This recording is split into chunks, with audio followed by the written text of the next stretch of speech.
Radio Kantipur, radio राष्ट्रको। COVID-19 विरुद्ध अन्तर्राष्ट्रिय सहकार्यका लागि नेकपा लगायत विश्वका 193 देशका राजनैतिक पार्टीद्वारा 10 बुँदे संयुक्त अपील जारी। सम्पूर्ण सामाजिक क्षेत्रको शक्ति उपयोग गर्न विश्व समुदायलाई आग्रह। कोरोना रोकथाम तथा नियन्त्रण प्रयास र योजना सहितको प्रतिवेदन पेश गर्न स्वास्थ्य मन्त्रालयका अधिकारीलाई सर्वोच्च अदालतको आदेश। सरकारवाला सबैलाई समेटेर काम गर्ने सरकारको भनाई।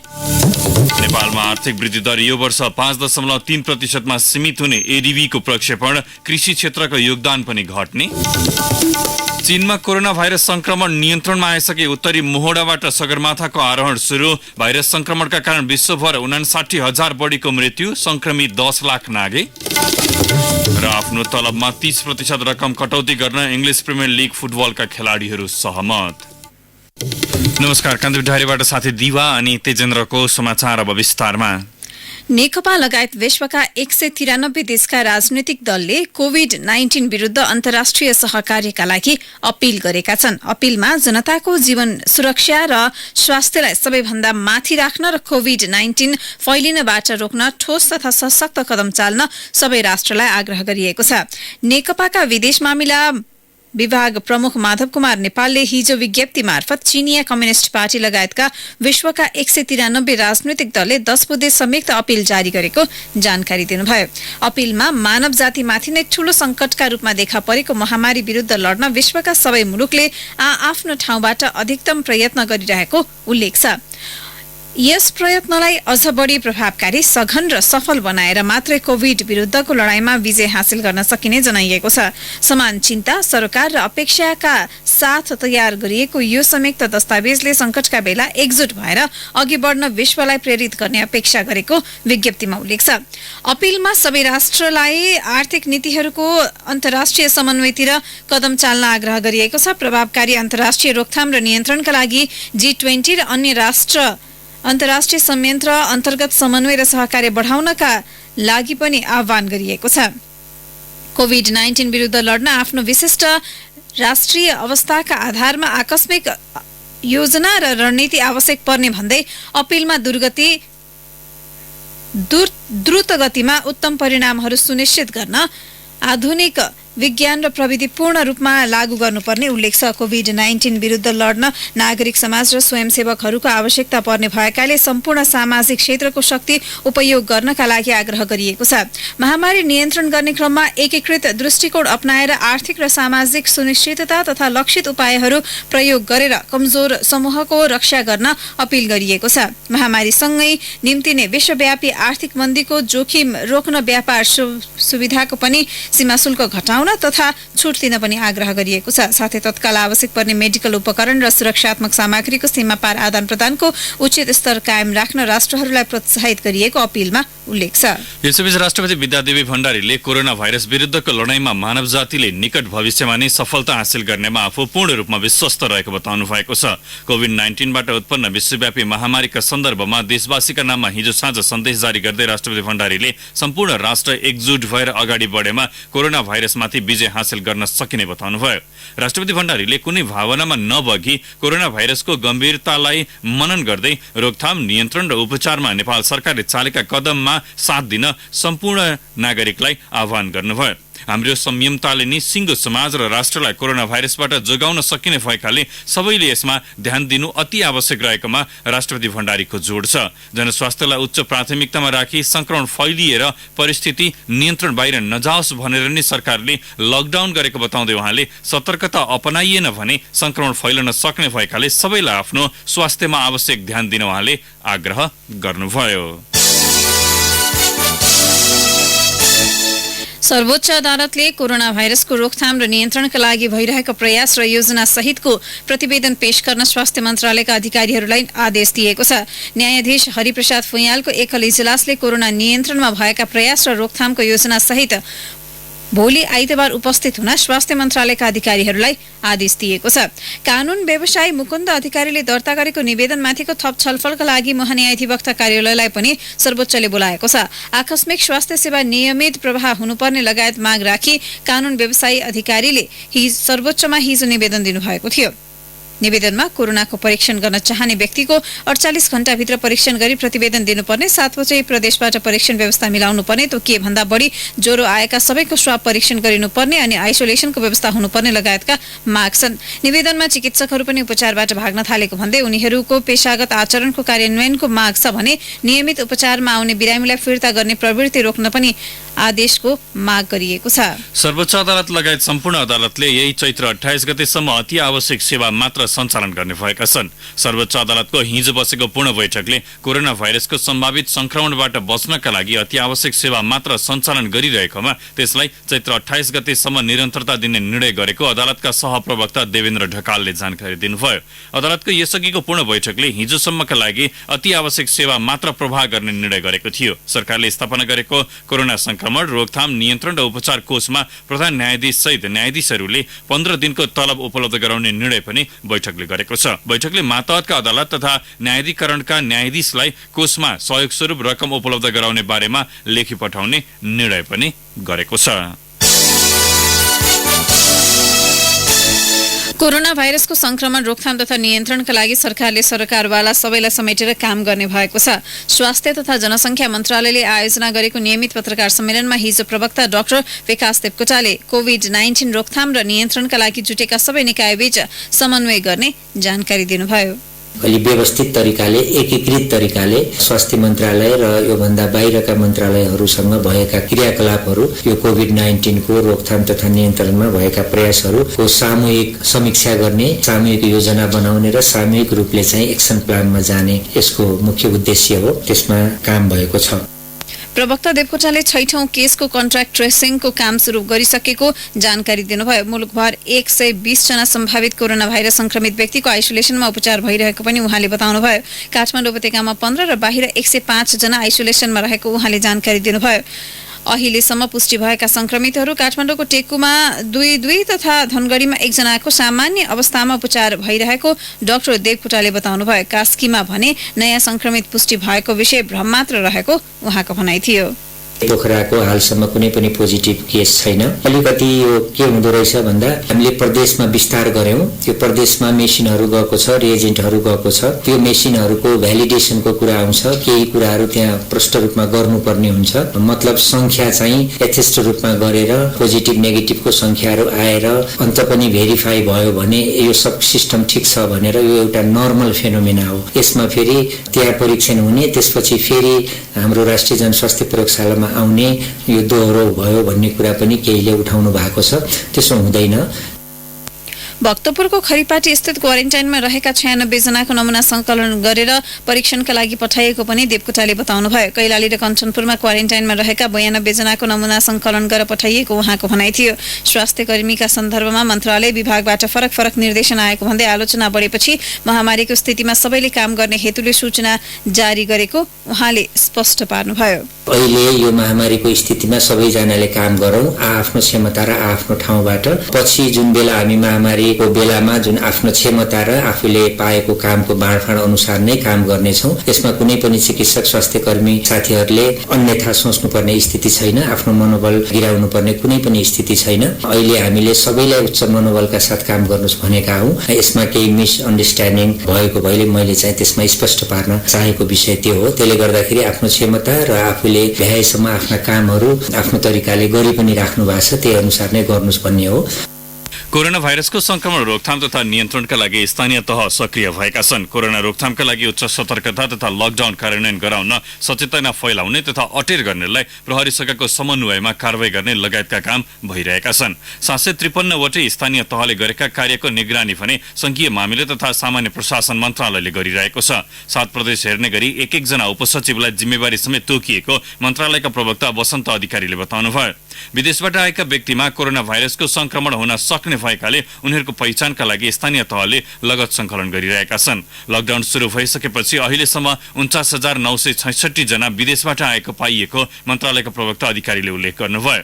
विदेशबाट आएकालाई अनिवार्य क्वारेन्टाइनमा राखिएको छ भने कतिपय सेल्फ क्वारेन्टाइनमा बसिरहेको अधिकारीले बताउनुभयो। लकडाउनका कारण दैनिक ज्याला मजदुरी गर्ने श्रमिक बढी प्रभावित भएको भन्दै सरकारले 7वटै प्रदेशका स्थानीय तहलाई त्यस्ता श्रमिकको पहिचान गरी राहत उपलब्ध गराउन यसअघि नै निर्देशन दिइसकेको छ। कान्तिपुर डायरीमा अब ब्रेकको पालो। ब्रेकपछि कान्तिपुर डायरीमा अब सविस्तारको पालो। कान्तिपुर सविस्तार। कोरोना संक्रमणको महामारीलाई लिएर आम सर्वसाधारणमा विभिन्न त्रास छ। दैनिक खरिद गरिने अत्यावश्यकीय खाद्यान्न, तरकारी लगायतका सामग्रीमा होस् वा लेनदेनका लागि प्रयोग गरिने पैसाबाट पनि भाइरस फैलिन सक्छ भन्ने भय सर्वसाधारणमा छ। यद्यपि चिकित्सकहरूले भने सावधानी अपनाएर खरिद बिक्री गरेमा सम्भावित जोखिमबाट बच्न सकिने बताएका छन्। ललितपुरको एकान्त कुनाकी रश्मि अर्याल अहिले होम क्वारेन्टाइनमै छिन्। अत्यावश्यकीय खाद्यान्न, तरकारी लगायतका सामग्री किनमेलका लागि बाहिर निस्कने उनीमा त्यसैबाट पनि भाइरस सर्छ कि भन्ने त्रासले डेरा जमाएको छ। बाहिर जान चाहिँ एकदम डर लाग्छ। मास्क नलाइकन गयो भने लो मलाई कोरोना लागिहाल्छ कि भन्ने जस्तो आवाज पनि हुन्छ। बाहिर गएर सामान किन्न चाहिँ अहिले त्यति सहज छैन। जस्तो पहिला हामी जाँदाखेरि यतिकै फ्रीली गइराखेका हुन्थ्यौँ भने अहिले जाँदाखेरि अब प्लास्टिकमा सामान लिएर आउँदाखेरि प्लास्टिकमा बाट केही भाइरस सर्छ कि अब त्यो पसलेलाई हामीले पैसा दिँदा उताबाट रिटर्न लिँदाखेरि यसमा पो कोरोना आउने हो कि भन्ने जस्तो त्रास चाहिँ मनमा एकदम फैलिराखेको हुन्छ। काठमाडौँ कलङ्कीकी सुचिता भण्डारी पनि आफ्नो भान्साका लागि आवश्यक सामग्री खरिदका लागि आफै जाने गर्थिन्। पैसा, सामान राख्न प्रयोग गरिने प्लास्टिक लगायतबाट पनि संक्रमण हुन सक्छ भन्ने सुनेपछि उनको किनमेल नै प्रभावित भएको छ। अब अहिले खास बाहिरतिर हामी सामानहरू किन्न गइरहेको पनि हुँदैन। सरकारहरू कताबाट ल्याउँछ, के हुन्छ, कस्तो मान्छेले ल्याउँछ भन्ने पनि भइरहेछ। हामीले त अहिले गेडागुडीहरू, दालहरू यस्तै घरमै आफूले गरेर खाइरहेको हुन्छौँ। त्यही भएर हामीले खासै बाहिर गएर यो पैसाबाट प्लास्टिकबाट सर्ने भएको भएर खासै त्यस्तो किन्ने गरेको छैन नि। काठमाडौँको स्वयम्भू नजिकै किराना र डेरी सञ्चालन गर्दै आएकी लक्ष्मी चापागाईको अनुभव बेग्लै छ। अत्यावश्यकीय सेवाभित्र पर्ने भएकाले पसल सञ्चालन भए पनि ग्राहकसँगै आफूमा पनि डर भने कायमै रहेको उनी बताउँछिन्। यद्यपि ग्राहकसँगको दूरी कायम गर्नेदेखि सावधानीका अन्य उपाय पनि उनी अवलम्बन गर्छिन्। मैले चाहिँ आफ्नो अत्यावश्यक व्यवसाय भएको कारणले गर्दाखेरि हातमा ग्लोभ्सहरू लगाएर, मास्क लगाएर, सेनिटाइजर युज गरेर आफ्नो दैनिकी गरिरहेको छु। मेरो कस्टमरहरू पनि डराउनुहुन्छ, अलिक गाह्रै छ, तर पनि हामी अब दैनिक आवश्यकताहरू पुरा गर्नै पर्यो। त्यस कारणले गर्दाखेरि आफ्नो सतर्कता, आफू सुरक्षित रहने तरिकाबाट काम गरिरहेका छौँ। कोरोना भाइरसको महामारीसँगै यससँग सम्बन्धित विभिन्न अफवाह र भ्रम पनि फैलिएको छ। दैनिक उपभोग्य सहित विभिन्न सामग्री खरिद गर्दा कम्तीमा 3 फिटको दूरी कायम गर्ने, सामान खरिद गरिसकेपछि साबुन पानीले हात धुने लगायतका सावधानी अपनाउन सके सम्भावित संक्रमणबाट बच्न सकिने काभ्रेको धुलीखेल अस्पतालका क्लिनिकल भेरोलोजिस्ट डाक्टर निराजन भुसाल बताउनुहुन्छ। कोरोना भाइरसको जुन अहिले देखिरहेको छ कोभिड-19 को चाहिँ बाहिर कति बेरसम्म बाँच्छ भन्ने कुराहरूमा छ। त्यसले चाहिँ कसैले 2 घण्टादेखि 12 घण्टासम्म भनेको छ हैन। तर यो सबै कुरामा अलिकति हामी सतर्कता अपनाउन सक्यो भने कि जस्तै बाहिर सामान किन्न जाँदाखेरि सोशल डिस्टेन्सिङ एउटा मेन्टेन गर्ने, 10 फिटको डिस्टेन्स मेन्टेन गर्ने र बाहिरबाट आउँदाखेरि जे गर्दा पनि साबुन पानीले हात धुने, सकेसम्म भयो भने साबुन पानी नभए चाहिँ ह्यान्ड सेनिटाइजर। विश्व भन्सार संगठनको निर्देशन अनुसार नेपालले पनि आयातित खाद्यान्न लगायतका वस्तुहरूमा डिसइन्फेक्सन गराउने विधिहरू अपनाएको छ। आयातित वस्तुहरू निश्चित घण्टाका लागि क्वारेन्टाइनमा राख्नेदेखि लिएर विभिन्न निसंक्रमणका विधिहरू अपनाउने गरेको भन्सार विभागका महानिर्देशक सुमन दाहाल बताउँछन्। विशेष गरेर माल वस्तुहरूलाई निश्चित घण्टासम्म आइसोलेसनमा राख्नुपर्ने र त्यसले पनि एउटा डिसइन्फेक्सन हुने भन्ने एउटा विधि छ।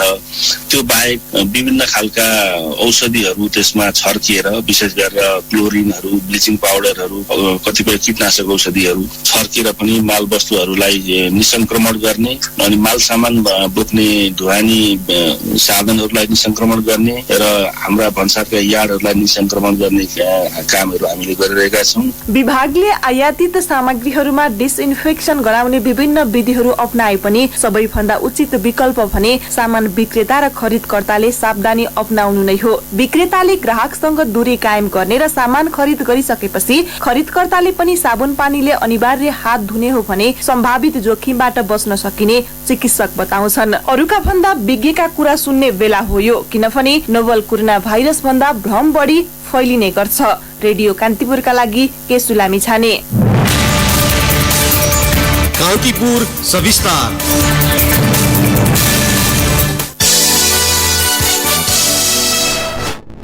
नेपाली कंग्रेसका सभापति शेरबहादुर देउवाले मेडिकल सामग्री खरिद प्रकरणमा अनियमितता गरेको आरोप लागेकालाई जिम्मेवारी मुक्त गर्न प्रधानमन्त्री केपी शर्मा ओलीलाई आग्रह गर्नुभएको छ। हिजो विज्ञप्ति जारी गर्दै सभापति देउवालले मेडिकल सामग्री खरिदमा ढिलासुस्ती र अनियमिततामा संलग्नलाई जिम्मेवारीबाट मुक्त गरी अनुसन्धान र कारबाही प्रक्रियालाई सघाउन प्रधानमन्त्री ओलीलाई सुझाउनुभयो। अत्यावश्यक सामग्री खरिदमा ढिलाइ, टेन्डर प्रक्रियाको अपारदर्शिता, बढी मूल्य निकासा गराएर राज्य कोषमा गरिएको भ्रष्टाचार एवं विश्व स्वास्थ्य संगठनको मापदण्ड विपरीतको कमसल सामग्री खरिद जस्ता अत्यन्तै आपत्तिजनक र लज्जास्पद घटना कुनै पनि दृष्टिले माफी योग्य नहुने देउवाको विज्ञप्तिमा उल्लेख छ। मेडिकल सामग्री खरिद प्रकरणमा निष्पक्ष अनुसन्धान गर्न ढिलाइ गर्न खोजिएको, ढाकछोप गर्ने प्रयत्न भइरहेको एवं समाचार लेख्ने र बोल्नेहरूलाई हतोत्साहित गर्न खोजिएकोमा ध्यानाकर्षण भएको देउवाले उल्लेख गर्नुभएको छ।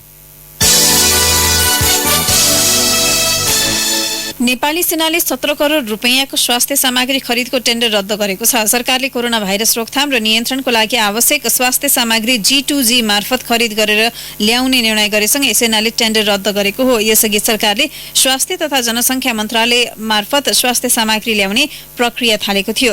त्यस अवस्थामा सेनाले सरकारबाट प्राप्त 10 करोडमा थप 7 करोड गरी करिब 17 करोड रुपैयाँ लागत पर्ने कोरोना भाइरस रोकथाम तथा नियन्त्रणको लागि चाहिने स्वास्थ्य सामग्री खरिद गर्न टेन्डर आह्वान गरेको थियो। सैनिक प्रवक्ता विज्ञानदेव पाण्डेले अब 17 करोड लागतका ती सामग्री सेनाले G2G मार्फत नै खरिद गर्नेछ। स्वास्थ्य सामग्री खरिदमा अनियमितता भएको भन्दै प्रश्न उठ्न थालेपछि स्वास्थ्य सेवा विभागले ओमरी बिजनेस कर्पोरेसन इन्टरनेसनलसँगको ठेक्का रद्द गरेको थियो। अब केही समाचार संक्षेपमा। कालीमाटी फलफूल तथा तरकारी बजार विकास समितिले आजबाट तरकारी बजार पूर्ण रूपमा बन्द गर्ने निर्णय गरेको छ। खुद्रा बजारमा ग्राहकको भिड बढेपछि लकडाउनको समयसम्म बिक्री बन्द गर्न लागिएको हो। कोरोनाको प्रकोप फैलन नदिन लागू गरिएको लकडाउनका कारण भोजपुरमा अलपत्र परेका मजदुरलाई घर पठाइएको छ। जिल्ला बाहिरबाट विभिन्न आयोजनामा कामको सिलसिलामा पुगेका 250 जना मजदुरको उद्धार गरिएको हो। शिक्षा विज्ञान तथा प्रविधि मन्त्रालयले लकडाउन खोले लगत्तै माध्यमिक शिक्षा परीक्षा SEE हुने जनाएको छ। त्यसका निम्ति विद्यार्थीले तनाव नलिई परीक्षा तयारी गर्न मन्त्रालयको आग्रह छ। जिल्ला प्रशासन कार्यालय बर्दियाले सीमामा घुसपैठ नहोस् भन्दै थप सुरक्षा बल परिचालन गरेको छ। तेह्रथुमका 18 गाउँपालिकाले कोरोना भाइरस नियन्त्रण, उपचार तथा राहत कोषमा 15 लाख रुपैयाँ जम्मा गरेको छ। र अस्ट्रेलियाका प्रधानमन्त्री स्कट मरिसनले कोरोना भाइरसका कारण अत्यन्त समस्यामा परेका अन्तर्राष्ट्रिय विद्यार्थी तथा पर्यटकले आफ्नो देश फर्कन सक्ने बताउनु भएको छ। कान्तिपुर डायरीमा पुनः ब्रेकको पालो। नेपाल विद्युत प्राधिकरण सरकारी संस्थान मध्ये सबैभन्दा बढी नाफा कमाउने निकाय बनेको छ। नेपाल फाइनान्शियल रिपोर्टिङ मापदण्ड अनुसार तयार भएको अन्तिम लेखा परीक्षणबाट प्राधिकरणको नाफा 10 अर्ब 66 करोड 79 रुपैयाँ देखिएको छ। प्राधिकरणले गत भदौमा आफ्नो नाफा 7 अर्ब 20 करोड हुने प्रक्षेपण गरेको थियो। महालेखा परीक्षकको कार्यालयबाट भएको अन्तिम लेखा परीक्षणबाट प्राधिकरणले आर्थिक वर्ष 2075-76 मा 9 अर्ब 81 करोड 25 लाख रुपैयाँ खुद नाफा कमाएको थियो। यो सँगै सञ्चालनमा रहेका सार्वजनिक संस्थानमध्ये प्राधिकरण सबैभन्दा बढी खुद नाफा कमाउने संस्था बनेको छ। प्राधिकरणको जगेडा तथा सञ्चित कोष नोक्सानी पनि 12 अर्ब 23 करोड 39 लाख रुपैयाँमा झरेको छ।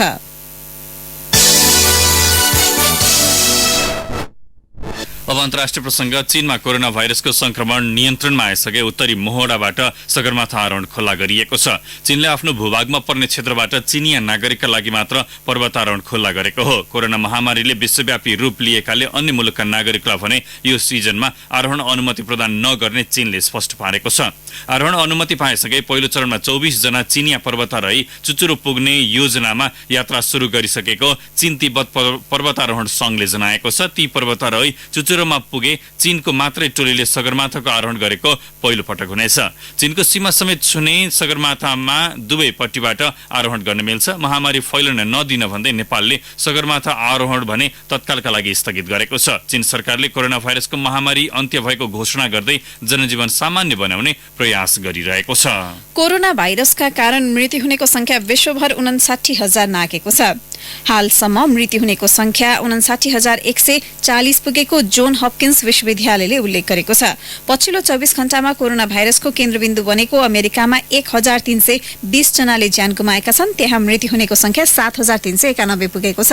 अमेरिकामा मात्रै हालसम्म 2,76,000 मा कोरोना भाइरसको संक्रमण देखिएको छ। अमेरिकापछि फ्रान्समा सबैभन्दा बढी 1120 जनाले पछिल्लो 24 घण्टामा ज्यान गुमाउँदा मृत्यु हुनेको संख्या 6507 पुगेको छ। इटलीमा 766 जनाको मृत्यु हुँदा 14681 जनाले ज्यान गुमाएका छन्। स्पेनमा थप 850 जनाको मृत्यु भएर मृत्यु हुनेको संख्या 11198 पुगेको छ। बेलायतमा कोरोना भाइरसको महामारी बढ्दै जाँदा 3605 जनाले ज्यान गुमाएका छन्। विश्वभर हालसम्म 10,97,000 मा यो रोगको संक्रमण भेटिएको छ। अमेरिकाले कोरोना भाइरस विरुद्ध प्रयोग गरिने N95 मास्क निर्यातमा रोक लगाएको छ। मास्क निर्यात कम्पनी 3M लाई कनाडा र ल्याटिन अमेरिकामा भइरहेको निर्यात बन्द गर्न सरकारले निर्देशन दिएको हो। मानवीय कारणले निर्यात बन्द गर्ने निर्णय गरेको व्हाइट हाउसले उल्लेख गरेको छ। अमेरिकाले कोरियन युद्धकालको कानून अवलम्बन गर्दै उत्पादन बढाउन समेत निर्देशन दिएको छ। मुलुकको सुरक्षाका लागि निजी कम्पनीलाई उत्पादन बढाउन सरकारले दबाब दिन सक्ने कानून लागू गर्दै अमेरिकाका राष्ट्रपति डोनाल्ड ट्रम्पले मास्क उत्पादन बढाउन निर्देशन दिनुभएको हो। कनाडाका प्रधानमन्त्री जस्टिन ट्रुडोले अमेरिकाले मास्क निर्यात बन्द गरेर गल्ती गरेको बताउनु भएको छ। अब खेल प्रसंग। इंग्लिश प्रिमियर लीगले सम्पूर्ण खेलाडीको तलब 30% कट्टा गर्ने तयारी गरेको छ। सिजनको लीग अन्यल बनिरहेका बेला खेलाडीहरूको तलब कट्टा गर्ने विषयमा छलफल शुरू भएको हो। प्रतिकूल अवस्थामा क्लब र खेलाडीका लागि सीमित विकल्प मात्र रहेकाले यसलाई सुरक्षित र उचित विकल्पका रूपमा लिन लीगले आग्रह गरेको छ। कोरोना रोकथामका लागि राष्ट्रिय स्वास्थ्य सेवालाई 125 मिलियन पाउन्ड लीगले सहयोग गरिसकेको छ। यस्तै बेलायतको राष्ट्रिय लीगका तर्फबाट 20 मिलियन पाउन्ड सहयोग गरेको छ। फुटबलका आगामी गतिविधि अन्यल बनिरहँदा क्लबहरू कोरोना रोकथामको अभियानमा सक्रिय बनेका छन्। स्वास्थ्य सचिव म्याट ह्यानकले कोरोना विरुद्धको लडाईँमा खेलाडीहरू पनि एक हिस्सा बन्नुपर्ने बताउँदै क्लबहरूसँग छलफल गरेका थिए। प्रोफेसनल फुटबल एसोसिएसन PFA पनि आर्थिक बोझ बाँडफाँड गरी राज्यलाई सहयोग गर्नुपर्नेमा सकारात्मक देखिएका छन्। 30% तलब कट्टाको प्रस्तावमा लीगका अधिकांश क्लब सकारात्मक भएसँगै सोही अनुसारको निर्णय आउने सम्भावना छ। अब मौसम सम्बन्धी जानकारी। काठमाडौँ उपत्यका सहित मुलुकका पहाडी क्षेत्रमा अपराह्नपछि आंशिक बदली भई केही स्थानमा मेघ गर्जन र चट्याङसहित वर्षाको सम्भावना रहेको जल तथा मौसम पूर्वानुमान महाशाखाले जनाएको छ। पश्चिमी र स्थानीय वायुको असरका कारण मौसममा केही बदली हुने विभागको भनाइ छ। केही बेर अघि 13 डिग्री सेल्सियस मापन गरिएको काठमाडौँ उपत्यकाको अधिकतम तापक्रम आज 28 डिग्री सेल्सियससम्म पुग्नेछ। सूर्योदय बिहान 5:51 भयो भने सूर्यास्त भरि साँझ 6:23 हुनेछ। अन्त्यमा एउटा जानकारी। अहिले केही बेरमा प्रसारण हुने कार्यक्रम द हेडलाइनर्स हामी नेकपा नेत्री रामकुमारी झाँक्रीसँग कुराकानी गर्दैछौँ। कार्यक्रम सुन्ने प्रयास गर्नुहोला। हवस् त, कान्तिपुर डायरी अहिलेलाई यहीँ सकिन्छ। दिवा र तेजेन्द्र बिदा हुन्छौँ। नमस्कार।